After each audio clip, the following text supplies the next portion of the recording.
Hey everybody, it's Lon.TV. A few weeks ago we looked at the world's first Roku projector, and now we're looking at the world's second Roku projector. This is from the same company that made the other one, but this is their budget model. So it costs less, but it also isn't as bright, but it does pretty much everything the other one does. And I thought we would take a quick look at this and see what a low-cost but official Roku integrated projector will get you. Now, I do want to let you know, in the interest of full disclosure, that the company sent the projector to the channel free of charge. However, no other compensation was received. They are not reviewing or approving what you're about to see before it was uploaded, and all opinions are my own. So let's get into it now and see what this lower cost projector is all about. Now, the price point on this one comes in at $129.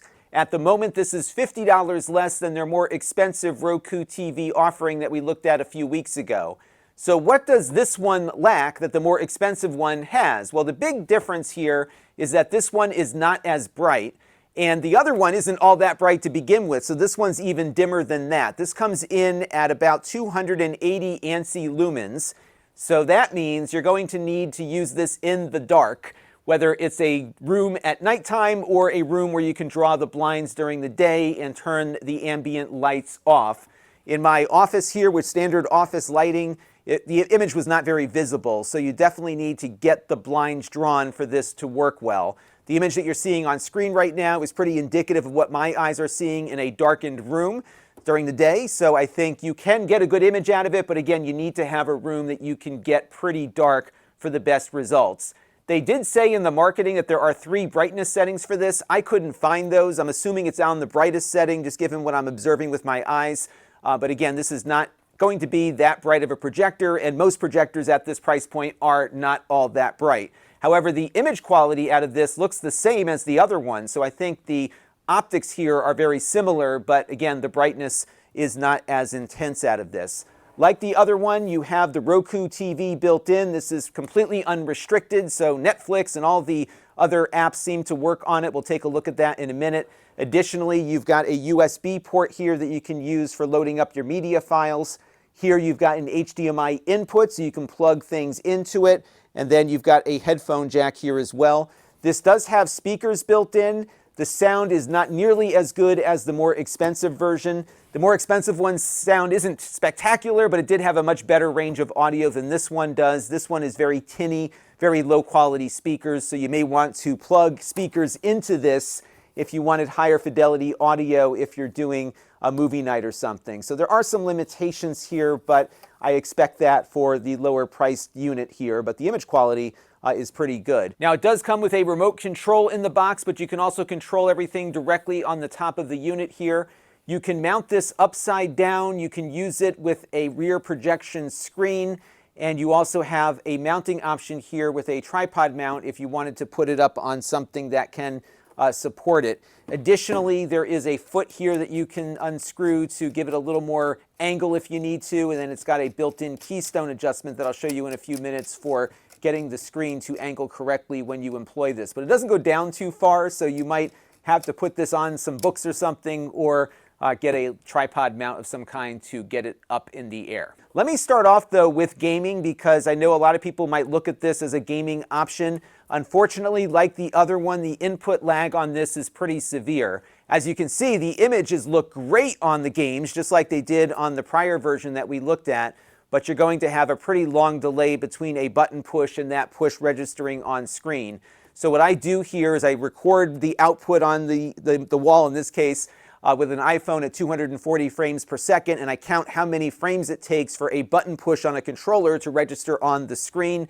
This one, even in its game mode, took 30 full frames to get there, and usually you want something significantly less than that. So a good gaming monitor, for example, comes in at maybe 3 or 4 frames.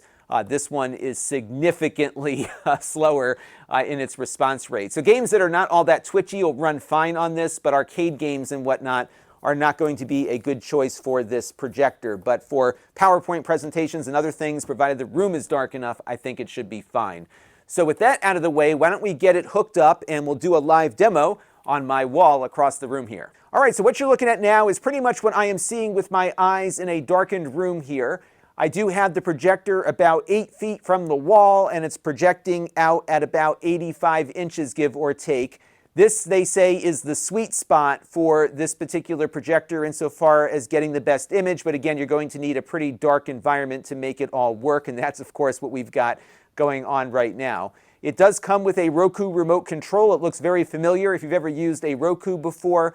The only thing missing on this are voice commands, but you can do that through the mobile app, which I'll show you in a little bit, or you can get one of the other Roku remotes and pair this up with it. So it does have all of the Roku functionality you'd come to expect. Now, as far as the interface is concerned, this is an official Roku TV that's all licensed and supported by Roku, so it's going to have the very familiar Roku interface that you've probably come to enjoy over the years. The apps seem to be performing okay. So for example, I can pull up my HDHomerun app here. This is how I watch over-the-air TV in my house. I've got an HDHomerun tuner that connects to an antenna, and it can then project out all of my local stations here, and I can pull it up here on this particular Roku device over Wi-Fi and have at it with live television. So that seems to be working okay. We can also take a look maybe at Netflix. So we'll jump back over here and go to Netflix and see how fast something boots up on there. So we'll let that load up. This is probably like one of your lower end Roku devices insofar as its performance is concerned, but for just streaming stuff, it seems to be running fine. And of course, we are running at a 1080p maximum here.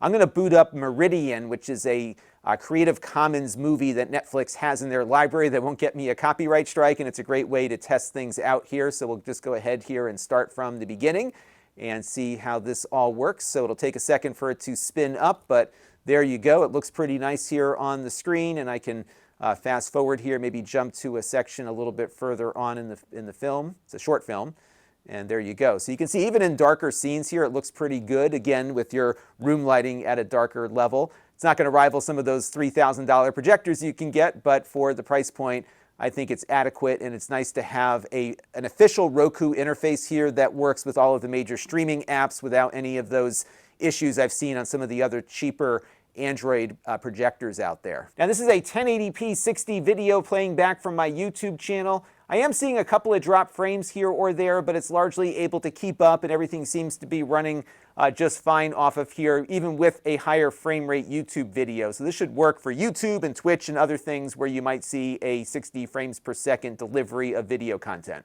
Now, the projector will auto-focus a lot like the other one did, along with doing an auto keystone. Every time you move it or you turn it on, it will run through a focus and keystoning activity. You can, though, go back in and adjust those things by going over to Settings here and then going over to Projector Settings. And what you can do is just have it run the autofocus again. So I can do that here for you real quick to show you how that works.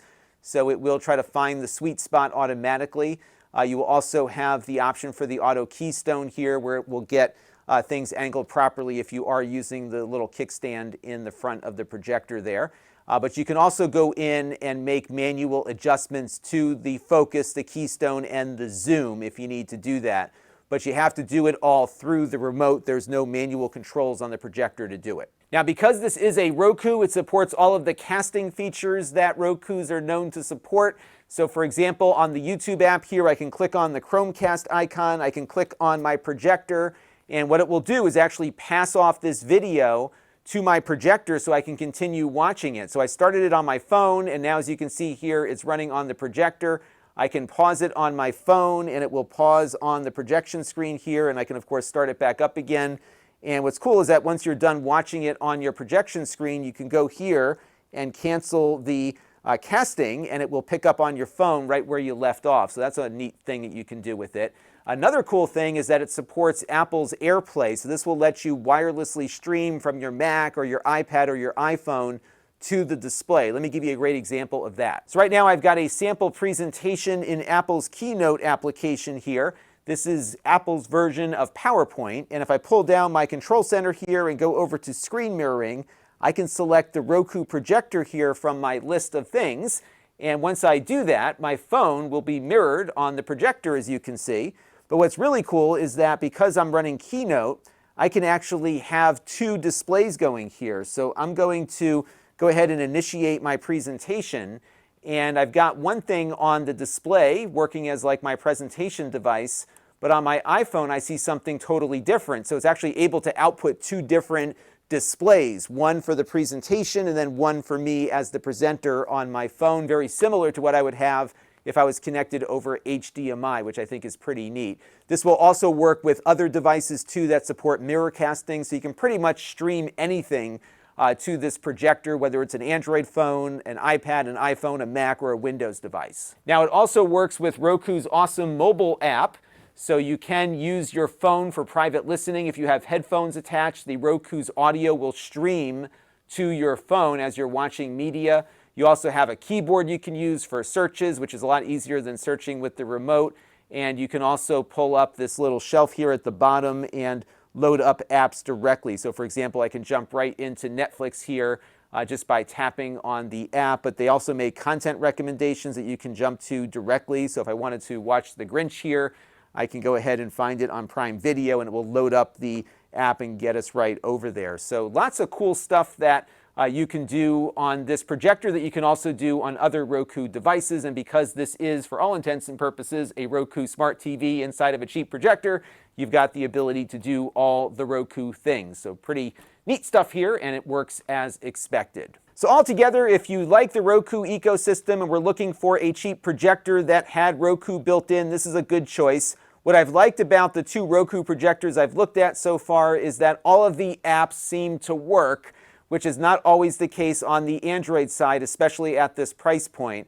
So this is a pretty good solution. Roku's a solid operating system for home entertainment, so I think this will work well. Just don't expect a lot from this. It's not great for gaming. The projector brightness is pretty dim, so you're going to need that dark room. But if you have those expectations, I think you'll be pretty happy with this. The last thing I want to point out to you is in the settings here, and this is a topic I brought up in a video I did the other day. Because this is a Roku Smart TV, this device will report what you are watching to Roku.